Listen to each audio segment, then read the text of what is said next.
Go on, put it down. Don't have it in you.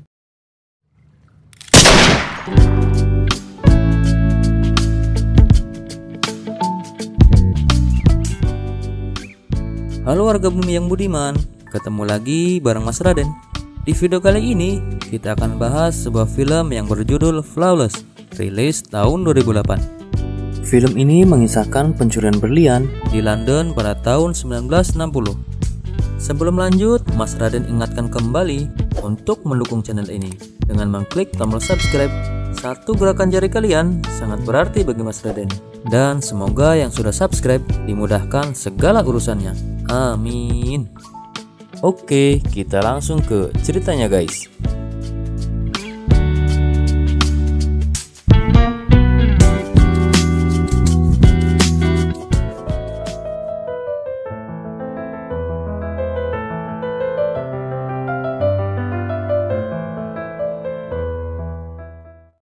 Film dibuka memperlihatkan seorang wartawan bernama Casey menemui seorang wanita tua bernama Laura Quinn. Casey akan mewawancarai Laura untuk sebuah series tentang generasi pertama perempuan yang memasuki dunia kerja. Nah, Laura ini satu-satunya wanita yang pernah menjadi manajer senior di sebuah perusahaan berlian bernama London Diamond Corporation.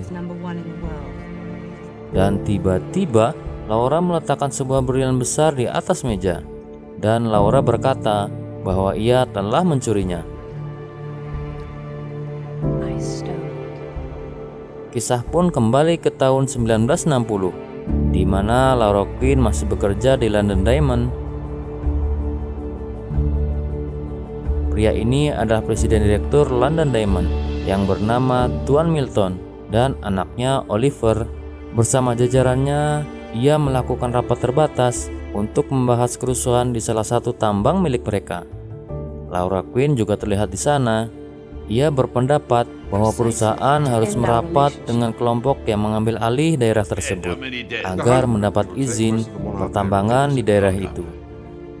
Di akhir rapat, Tuan Milton tiba-tiba mengumumkan direktur manajer yang baru.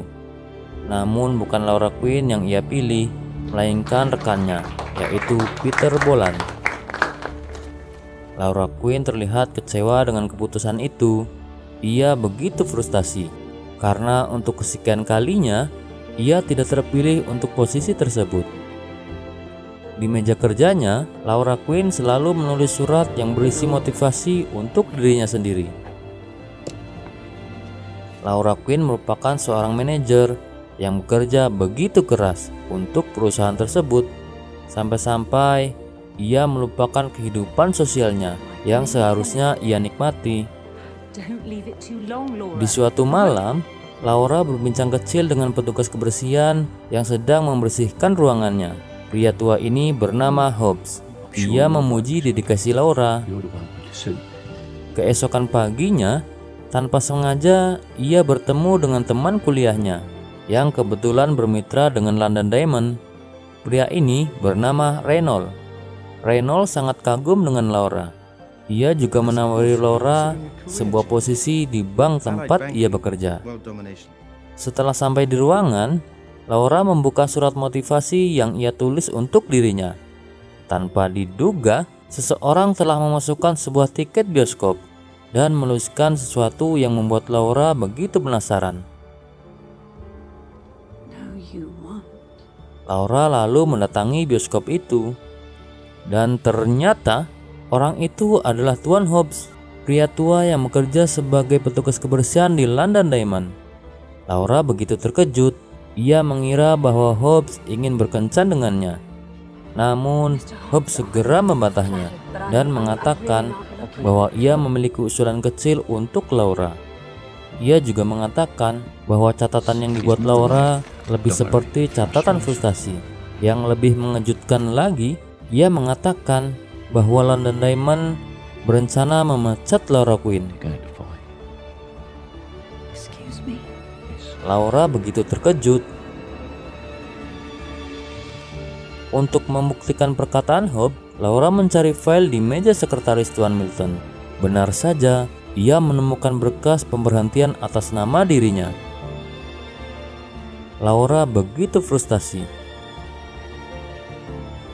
Ia kemudian menemui Reynolds untuk menanyakan tawaran yang pernah ia katakan. Namun, karena kedekatan perusahaan, tawaran itu tertutup untuk Laura. Reynolds juga mengatakan bahwa Laura tidak bisa bekerja untuk semua perusahaan yang berbisnis dengan London Diamond. Laura begitu frustasi karena kerja kerasnya selama ini akan dibalas dengan surat pemecatan. Ia juga begitu khawatir karena karirnya yang selama ini ia bangun akan berakhir. Laura kemudian menemui Hobbs di sebuah balapan hewan. Diam-diam, ia menyelidiki latar belakang Hobbs dan mengira bahwa Hobbs ingin mencuri sesuatu dari perusahaan. Hobbs mengatakan kalau 6 bulan lagi, ia akan segera pensiun. Hobbs kemudian mengajak Laura ke rumahnya. Ia menjelaskan secara detail rencana yang ingin ia lakukan. Hobbs ingin masuk ke brankas penyimpanan berlian terbesar di bumi dan berencana mencuri berlian yang ada di sana. Namun, ia butuh kode untuk membuka brankas tersebut. Ia pun meminta Laura untuk mendapatkan kode brankas dari rumah Tuan Milton saat pesta akhir pekan ini. Hobbs juga mengatakan kalau ia hanya ingin mengambil satu termos kecil, dan menurut Laura, mereka takkan sadar kehilangan berlian sebanyak itu. Dengan ragu, Laura menolak tawaran itu. Akhir pekan pun tiba. Terlihat semua rekan bisnis London Diamond datang ke pesta itu. Pria ini bernama Tuan Clifton, pemilik perusahaan asuransi yang menjamin London Diamond. Ia juga terlibat skandal asuransi kesehatan nasional. Namun, ia tak pernah sekalipun diadili. Diam-diam, Laura menyusup ke ruang kerja Tuan Milton. Ia mencari kode brankas di ruangan itu. Namun, ia tidak menemukannya. Dan tiba-tiba, Tuan Milton masuk ke ruangan itu. Beruntung, Laura segera bersembunyi. Tuan Milton mengambil sesuatu di brankas kecil di balik lemari buku. Setelah Tuan Milton pergi, Laura membuka brankas kecil itu. Benar saja, kode yang ia cari ada di sana. Ia kemudian menyerahkan kode itu pada Hobbs dan memperingati Hobbs agar ia berhati-hati. Masalah lain pun muncul ketika seluruh ruangan London Diamond dipasangi CCTV. Laura memperingati Hobbs untuk membatalkan rencananya. Laura meragukan Hobbs, namun Hobbs meyakinkan Laura untuk tetap melakukannya. Akhirnya, Laura berencana menelpon penjaga untuk mengulur waktu agar Hobbs bisa masuk tanpa diketahui. Laura menjelaskan setiap detail cara kerja CCTV di London Diamond. Singkat cerita, malam itu pun tiba. Hobbs membawa termos kecil yang akan ia isi dengan berlian, sementara Laura dan yang lainnya pulang ke rumah masing-masing. Seperti biasa, Hobbs membersihkan setiap ruangan di London Diamond. Namun kali ini, ia diawasi oleh kamera CCTV. Tanpa disadari petugas, Hobbs menghitung waktu jeda yang ia lihat di ruang monitor CCTV. Di rumahnya, Laura terlihat begitu gelisah. Sementara Hobbs menunggu waktu yang tepat untuk masuk ke ruang penyimpanan. Dengan sekuat tenaga, Hobbs berlari ke ruangan itu. Di sisi lain, Laura bermaksud mengulur waktu dengan menelpon petugas jaga di sana. Drama pun terjadi ketika telepon yang ia pakai tidak bisa digunakan. Sekuat tenaga ia berlari mencari telepon umum lainnya. Beruntungnya, penjaga yang emang doyan ngemil disibukkan dengan makanan kecilnya. Akhirnya, Hobbs berhasil masuk ke ruang penyimpanan. Ia begitu senang melihat banyak sekali berlian yang ada di sana.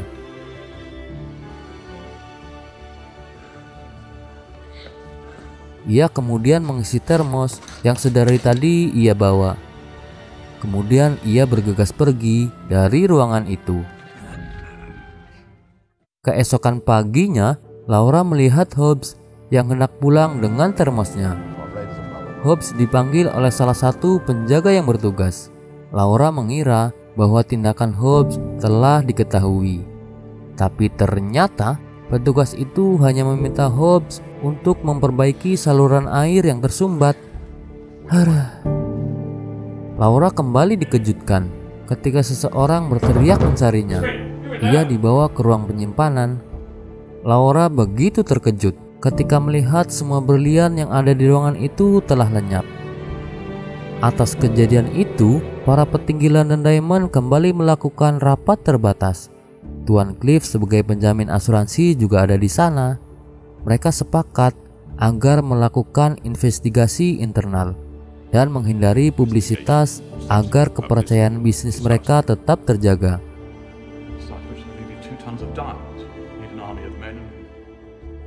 Untuk itu, Tuan Cliff menunjuk kepala penyelidikan mereka yang bernama Vince untuk menuntaskan kasus ini. Vince kemudian memanggil setiap orang yang bekerja pada malam itu.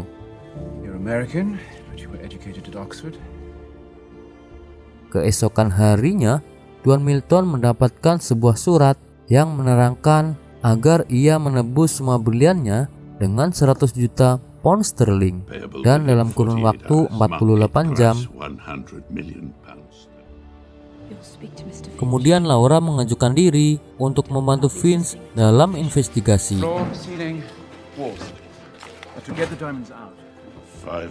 Sementara itu, Tuan Milton membicarakan ganti rugi dari perusahaan asuransi Tuan Cliff. Ketegangan pun terjadi saat Vince menjelaskan bahwa kemungkinan yang melakukan perampokan adalah orang dalam dari London Diamond. Kemudian Vince menyimpulkan kalau anak dari Tuan Milton yaitu Oliver yang sangat mungkin melakukannya. Adegan berpindah pada Laura Quinn yang menemui Hobbs. Ia begitu ketakutan dan menawari Hobbs untuk mengembalikan semua berlian yang sudah ia curi. Dengan senyum kecil yang nampak di wajahnya, Hobbs menolak tawaran itu. Di ruangannya, Laura diminta sidik jari oleh Vince. Di sini terlihat bahwa Vince sangat tertarik pada Laura. Kemudian Vince membawa Laura untuk sekali lagi menginterogasi Tuan Hobbs. Saat Vince keluar, Laura kembali memperingati Hobbs bahwa Tuan Cliff tidak akan membayarkan asuransi untuk London Diamond. Menurut Laura, Hobbs tidak akan berhasil dan akan menghabiskan sisa hidupnya di dalam penjara. Di sini Hobbs mengatakan kalau suatu hari nanti apa yang ia lakukan mungkin akan menginspirasi Laura Quinn, bahwa di seberang tembok besar ini ada dunia luar biasa di luar sana.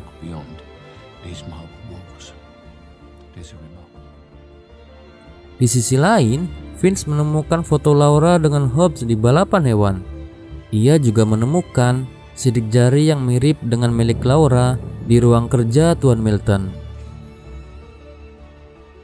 Diam-diam, Cliff menghubungi awak media untuk membocorkan kejadian itu. Sementara itu, Tuan Milton begitu marah dan ingin segera melakukan pertemuan dengan pihak asuransi. Ia ingin agar Cliff Sinclair membayar semua kerugian mereka. Tanpa diduga, puluhan wartawan yang sudah dihubungi Cliff masuk ke kantor London Diamond. Hal itu membuat Tuan Milton terkena serangan jantung, dan akhirnya ia menghembuskan nafas terakhirnya. Di sisi lain, Vince mengajak Laura untuk sekedar menghangatkan badan di sebuah bar. Di sini Vince mendesak Laura agar ia mengakui semua perbuatannya. Laura pun terkejut saat Vince mendapatkan foto Laura dan Hobbs di balapan hewan. Dengan menahan segala rasa, Laura membantah semua hal yang dituduhkan padanya.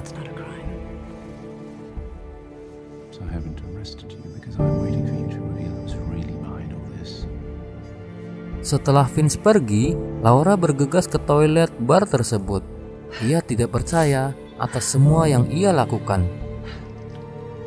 Di tengah penyesalannya, tanpa sengaja ia menjatuhkan berlian miliknya ke dalam wastafel. Sekuat tenaga, ia membuka pipa wastafel itu. Dari sinilah ia menyadari bahwa semua berlian yang dicuri dikeluarkan lewat saluran air. Ia lalu bergegas menuju London Diamond. Ia langsung masuk ke saluran air di dekat London Diamond. Benar saja, di sana ia menemukan Hobbs dengan setumpuk berlian.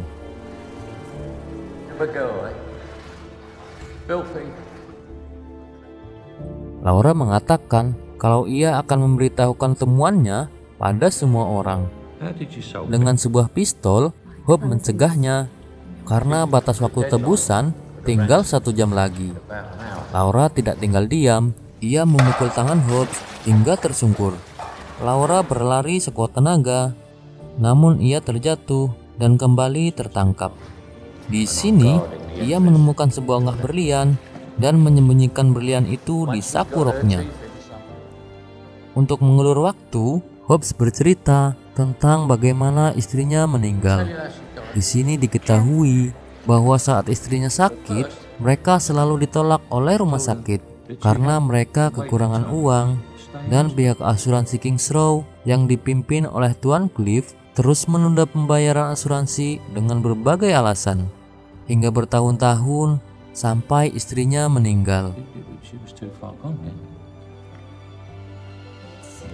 Dan ia mengatakan bahwa sasaran yang ia tuju saat ini bukan berlian, uang, atau London Diamond, melainkan perusahaan asuransi Kings Row milik Tuan Cliff. Di sisi lain, Oliver sudah mengetahui bahwa Tuan Cliff telah menghubungi media.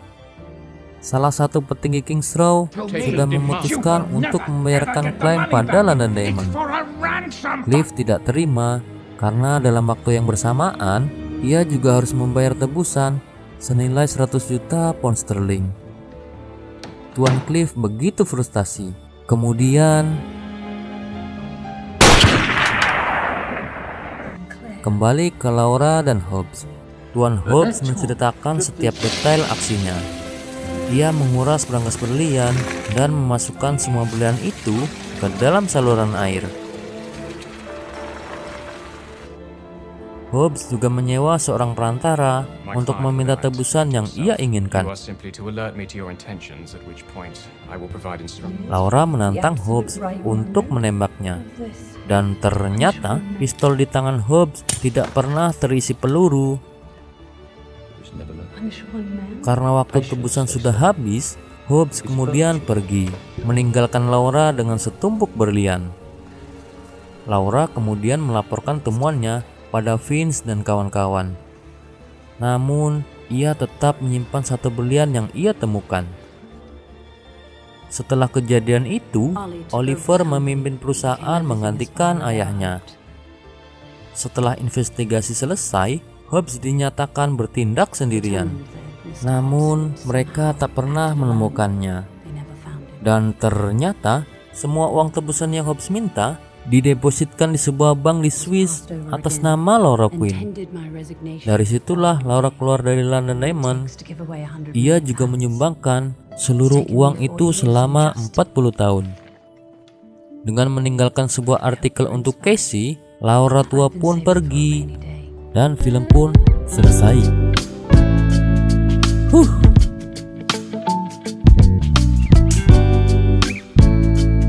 Menurut Mas Raden, film ini adalah salah satu film yang cukup menarik.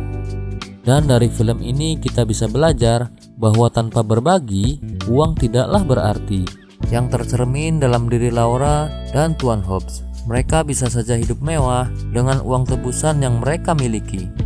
Namun mereka memutuskan untuk membagi seluruh uang itu pada orang-orang yang lebih membutuhkan. Oke, sekian dulu dari saya. Kalau ada salah-salah kata, Mas Raden mohon maaf. Dan sampai jumpa di video selanjutnya. Bye-bye.